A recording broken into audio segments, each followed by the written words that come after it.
Your legs are dangling out of the open cabin door of an MH-60 Blackhawk helicopter. You are 1,000 feet above the earth, banking hard at over 100 knots. The rotor wash is a hurricane-force wall of air physically trying to rip the heavy sniper rifle out of your hands. The deafening, rhythmic mechanical roar of the twin turboshaft engines is vibrating directly through your tactical boots, up your spine, and into your skull. If you rest the barrel of your rifle on the metal floor of the aircraft to stabilize it, the high-frequency vibration instantly turns the crosshairs inside your optic into a blurry, unusable figure eight. You cannot brace your weapon on anything solid. Directly beneath you, a hostile vehicle is tearing down a dirt road at 80 miles per hour, aggressively weaving through civilian traffic. You must calculate the forward momentum of your helicopter, subtract the angular velocity of the fleeing vehicle, account for the brutal downdraft of the rotor blades, and execute a flawless trigger pull while hovering in a state of absolute violent instability. If your math is wrong, your bullet will miss the enemy engine block, strike a civilian vehicle, and cause a massive international catastrophe. I am a retired officer from the United States Special Operations community. I spent the better part of 2 decades executing direct action, unconventional warfare, hostage rescue, and foreign internal defense in denied highly hostile territories that will never officially appear on your evening news broadcasts. Because of the active, classified non-disclosure agreements locked in windowless vaults at the Pentagon, my face remains completely redacted, and my name is permanently off the grid. The military gave me a profound, highly lethal skill set, but it took its pound of flesh in return. My skeletal structure is a roadmap of titanium hardware, my joints are degraded to bone on bone, and I carry the localized nerve damage of a long, violent career. The Department of Veterans Affairs sends a disability check every month to offset the physical destruction, but I am not here to rattle a tin cup. I am an officer, I was raised to lead, and I firmly believe in working for my keep. This channel operates on a strictly enforced operational trade. I give you the raw, unfiltered, classified reality of modern warfare and elite tactical training. I break down the grueling psychology, the lethal physics, and the institutionalized suffering that Hollywood directors, video game designers, and military recruiters deliberately hide from the public. In exchange, I simply ask for your engagement. You hit the subscribe button, you smash the like button, and you drop a comment down below.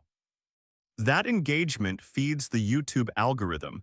It keeps this channel airborne, and it allows me to stay fiercely independent while delivering this intelligence directly to you. If you can respect that trade, then lock and load. We have a highly unstable, aerodynamically chaotic movement ahead of us today. Today, we are completely severing our connection to the Earth. We are leaving the muddy trenches, the dark urban hide sites, and the frozen mountain peaks. We are analyzing the absolute pinnacle of marksmanship complexity. We are taking the hardest mathematical equation on the battlefield and attempting to solve it while suspended in midair. We are going to deconstruct the hyper-lethal, dizzying curriculum of Special Operations Aerial Gunnery. We are going to analyze the dark art of aerial sniping. To comprehend the sheer, mind-bending difficulty of firing a precision rifle from a moving helicopter, you must first understand the foundation of standard sniping. Everything a sniper is taught on day one is based entirely on building a solid, unshakable platform. You lie flat on your stomach in the dirt. You use a heavy bipod. You use a rear sandbag to lock the stock of the rifle into your shoulder. You eliminate all movement, you lower your heart rate, and you wait for the environment to stabilize. Aerial sniping takes every single one of those foundational rules, throws them out the open door of the aircraft, and forces you to operate in an environment where absolute stability is a physical impossibility. When a Tier 1 operator, whether they are Delta Force, Navy SEALs, or an FBI HRT sniper, boards a helicopter for an aerial interdiction mission, they are stepping into a chaotic, multidimensional physics equation. Let us break down the physical environment of the platform itself. The primary platform for these operations is typically the MH-60 Blackhawk or the MH-6 Little Bird helicopter. The sniper sits on the floor of the cabin, their legs literally hanging out of the open door, secured to the floor rings by a thick nylon safety tether, affectionately known in the community as the monkey strap. The very first enemy the sniper encounters is the vibration. A military helicopter is essentially millions of metal parts violently shaking in unison to beat the air into submission. There are two distinct types of vibration assaulting the shooter. The low-frequency vibration comes from the massive main rotor blades chopping through the air above them. The high-frequency vibration comes from the twin turbine engines screaming just a few feet behind their head. If the sniper attempts to use traditional marksmanship techniques, if they rest the heavy barrel of their rifle on the metal window frame or mount a bipod to the floor, that high-frequency vibration will travel instantly through the steel of the weapon and directly into the glass optic. The magnification of the scope will act as a multiplier for the vibration. The crosshairs will violently vibrate so fast that the target will completely disappear in a blurry haze. To defeat this, the sniper must unlearn their flat-range training. They must become a human shock absorber. They cannot hard-mount the weapon to the aircraft. They must support the entire weight of a heavy, loaded sniper rifle, often weighing upwards of 16 pounds, entirely with their own muscular and skeletal structure. They shoot from unconventional, unsupported sitting or kneeling positions. They use their knees as a soft rest, keeping their elbows off the hard metal of the airframe. The joints of their body, their hips, their spine, and their elbows must remain loose and fluid, actively absorbing and isolating the chaotic vibration of the aircraft so the rifle can float smoothly in their hands. It requires immense core strength, agonizing physical endurance, and absolute muscular control. But holding the rifle steady is merely the entry fee. The true nightmare of aerial sniping is the mathematics of moving objects. This brings us to the terrifying physics of the aerial equation. On a flat range, if you shoot at a static target, you aim directly at the target. If the target is moving from left to right, you calculate the speed of the target and you aim slightly to the right, you lead the target. In a helicopter, you are the one moving. Imagine you are in a Blackhawk flying straight forward at 100 knots. You look out the side door, perpendicular to your flight path. Below you on the ground is a completely stationary parked vehicle. You want to shoot the engine block. Your human brain, conditioned by a lifetime of gravity and walking on the ground, tells you to put the crosshairs directly on the engine block and pull the trigger. If you do that, your bullet will completely miss the vehicle. Why? Because of momentum. The moment the bullet leaves the muzzle of your rifle, it does not just travel forward toward the ground. It retains the horizontal momentum of the helicopter. Because you are flying at 100 knots, your bullet is also flying sideways at 100 knots. To hit a completely stationary object while flying past it, the aerial sniper must aim behind the target. Let me repeat that because it violates every natural instinct of human coordination. To hit a target that is sitting perfectly still, you must intentionally aim at the empty dirt behind it. You must calculate the forward momentum of your aircraft, realize that your bullet is being thrown sideways through the atmosphere, and deliberately aim away from your objective, trusting that the physics of the forward throw will carry the bullet sideways into the engine block. Now let us infinitely complicate the math. Let us introduce a moving target. You are flying at 100 knots. Below you, the enemy vehicle is driving parallel to you at 80 knots. You are moving faster than the target. Your bullet possesses 100 knots of forward momentum. The target possesses 80 knots of forward momentum. Your bullet is traveling 20 knots faster than the target vehicle. Therefore, even though the target is moving forward, you must still aim behind it. But what if the target makes a sudden, aggressive turn? What if they realize a Blackhawk is hunting them and they violently swerve down a side street, changing their angle of departure? Suddenly, the target is moving diagonally away from your flight path. You are moving horizontally. The target is moving on a multidimensional vector. This creates the concept of angular velocity. The sniper must instantaneously calculate the speed of the aircraft, the speed of the target, the exact angle at which the target is diverging from the flight path, and the time of flight of the bullet. If you are 2,000 feet in the air, the bullet might take nearly a full second to reach the ground. In that 1 second, the target vehicle moves, the helicopter moves, and the bullet moves in a complex diagonal arc. The sniper does not have a calculator. They do not have time to draw a diagram on a whiteboard.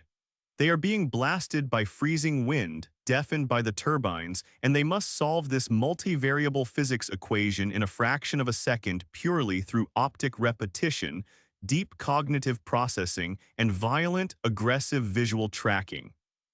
This level of marksmanship demands an absolute robotic synchronization between the sniper and the pilot. In aerial operations, the pilot is not a chauffeur. The pilot is the spotter. The pilot is an active, critical component of the weapon system. The sniper cannot effectively communicate with the pilot using hand signals or shouting over the roar of the engines. They are tied into the aircraft's internal communication system through a heavy headset. The dialogue between the operator in the door and the pilot on the cyclic is a masterclass in highly disciplined micro-communication. The sniper cannot just start shooting wildly. If the pilot aggressively pitches the nose of the helicopter down or banks hard into a turn just as the sniper pulls the trigger, the shot will fly hundreds of yards off target. The sniper must verbally dictate the flight path of a multi-million-dollar aircraft to achieve momentary stabilization. Target acquired, white SUV, 10 o'clock, bring me down and left. The pilot acknowledges.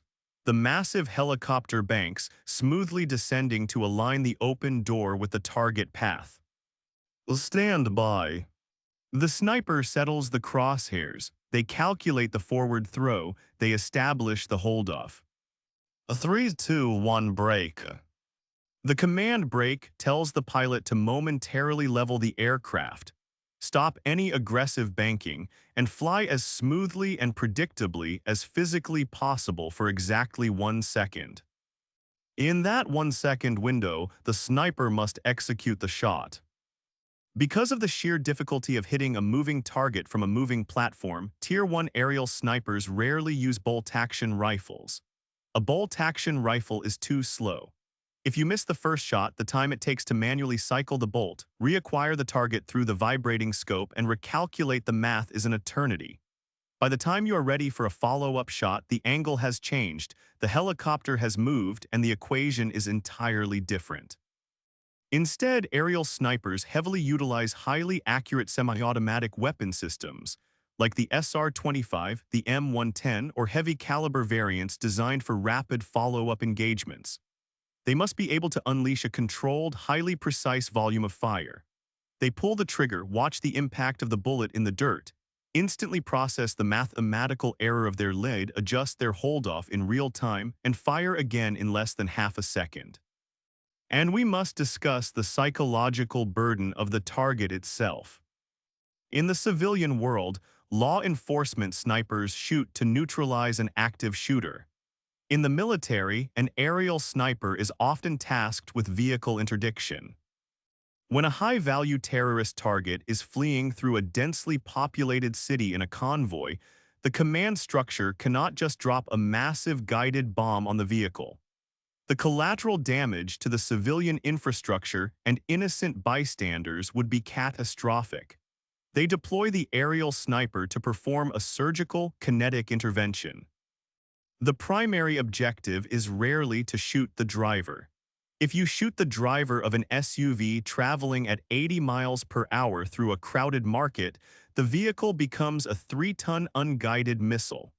It will plow into a crowd of civilians, causing mass casualties. The objective is to disable the vehicle by destroying the engine block.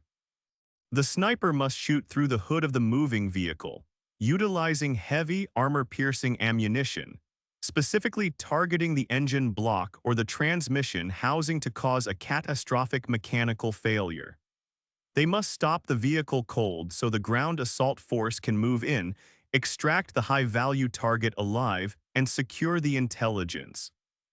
Imagine the crushing psychological liability of that trigger pull. You are hanging out of a helicopter. The world is a chaotic blur of noise and vibration. Directly beneath the target vehicle are innocent civilians. If your math is wrong, if you fail to calculate the forward throw of your aircraft, your heavy-caliber, armor-piercing bullet will miss the engine block and tear through a civilian storefront. You must maintain absolute icy emotional detachment. You cannot let the speed, the noise, or the terrifying consequences of the environment enter your prefrontal cortex. You must reduce the entire chaotic world to a simple mathematical formula: aircraft velocity, target velocity, angle of departure, break, fire. So why are we dedicating this level of intense, granular analysis to the physics of aerial gunnery? Why am I giving you the classified breakdown of the forward throw and the vibration isolation? Because the mechanics of the aerial sniper, the requirement to make hyper-precise, highly consequential decisions in an environment of absolute instability, apply directly, ruthlessly, and perfectly to the massive, chaotic transitions in your own civilian life. The vast majority of civilians operate on the flat range. They wait for their lives to be perfectly stable before they make a move. They say, "I will start the business when the economy settles down." They say, "I will have the hard conversation when the timing is perfect." They demand a solid, unmoving platform before they are willing to pull the trigger on their goals. But life is not a flat range. Life is an open helicopter door in the middle of a storm. You are going to face periods where absolute stability is a physical impossibility. The market will be highly volatile. Your industry will be undergoing massive, aggressive changes. Your personal life will be vibrating with stress, anxiety, and unpredictable variables. If you wait for the helicopter to land before you take the shot, the target will escape. The opportunity will vanish. The lesson from the aerial sniper is that you must learn to operate within the chaos. You must unlearn your desire for a solid foundation. When the environment around you is violently vibrating, you cannot hard-mount your expectations to the world. If you rigidly attach your emotional state to the unpredictable actions of the economy, your boss, or your competitors, that vibration will transfer directly into your mind. Your vision will blur, you will panic. You must become the human shock absorber. You must keep your emotional joints loose. You must build internal stability when external stability does not exist. You must be able to absorb the massive, high-frequency stress of your environment, isolate it within your own physical discipline and mental fortitude, and keep your focus perfectly steady on the objective. Furthermore, you must master the mathematics of the moving equation. When you are trying to hit a massive goal in your life, you cannot just aim at where the goal is right now. You are moving. Your circumstances are changing. The industry is evolving. If you just aim at the target with flat-range logic, your forward momentum will cause you to miss. You have to calculate the forward throw of your own life. Where are your current decisions carrying you? Where is the market moving? You must be willing to aim away from the immediate comfort of the present moment, trusting the physics of your hard work to carry you into the future position of the target. And finally, you must accept the liability of the shot. When you are operating in a highly volatile, fast-moving environment, the stakes are immense. You will make mistakes. You will miscalculate the wind. The difference between a failure and an operator is the ability to fire the follow-up shot. When your first attempt misses, you do not freeze in panic. You do not stare at the dirt. You instantly process the error, adjust your emotional hold-off, and execute again before the window of opportunity closes. I have hung from those safety tethers. I have felt the hurricane force of the rotor wash trying to rip the weapon from my grip, and I have looked down at the chaotic, blurring world, forcing my mind to solve the algebra of the moving target. I know the profound, heavy silence that exists inside your own mind just before the command to brake, and I know the absolute, uncompromising requirement to find stillness inside the storm. This channel is my way of passing that operational fieldcraft directly onto you. We have a massive archive of tactical intelligence left to declassify. In the upcoming debriefings, we are going to break down the agonizing, millimeter-by-millimeter psychology of the Navy EOD bomb disposal pipeline, and we are going to analyze the brutal, crushing physics of military freefall halo jumps. If this briefing altered your perspective, if it gave you a mathematical framework to find internal stability when your world is vibrating and your targets are moving, then execute your end of our operational trade. Smash that subscribe button. Leave a like on the video. It costs you absolutely $0, but it is the exact logistical fuel that keeps this channel operational, independent, and completely clear of the censors. I want you to drop a comment down below. Tell me about a time in your life when everything was moving, when the environment was chaotic, the pressure was immense, and you had to solve a moving equation to hit your target without a stable platform. I read every single comment. I am always evaluating the mechanical discipline of the personnel in this squad to see who has the capacity to operate from the open door. Keep your powder dry, absorb the vibration, solve the moving equation. I will see you at the rally point. Out.